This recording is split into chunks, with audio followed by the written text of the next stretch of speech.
Jamani, tulikuwa tushalala Nakusikia. Umepata mshahara toka juzi. Mbona uniambi? Wewe nani kakwambia mimi nimepata mshahara? Nimejua. Kwani mimi mtoto kwamba sijui? Na sijui tarehe ambazo unapokeaga mshahara. Sasa naongea na wewe au? Sawa, nimepokea mshahara, nimefanya vitu vyangu. Wewe mwenyewe umepata kazi mwezi huu, maana yake una mshahara wako umepokea. Kwa hiyo wewe umeanza kupigia hesabu hela zangu? Mbona wewe mshahara wako umekaa kimya? Wewe si umepokea ukakaa kimya? Na mimi nimepokea nimekaa zangu kimya. Shida iko wapi hapo?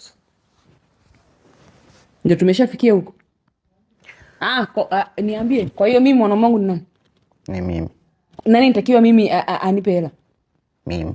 Kwa nini yani kwa nini umepokea mshahara? Umeniomba hela, umeniuliza masuala ya mshahara. Kwa sababu kila siku ukipokea kila mwezi mshahara, tunakaa tunaongea. Tunapanga kabisa budget. Sasa nashangaa mwezi huu. Si nimekutafutia kazi. Tunapanga naye budget. Si nimekutafutia kazi wewe. Sasa kama umenitafutia kazi, umepata kazi unalipwa mshahara wako. Kwa kama ninalipwa mshahara kwa nitakiwa hiyo hela tena nitumie. Tupange. Kwenye hela yangu ndo tupange mimi na wewe tena.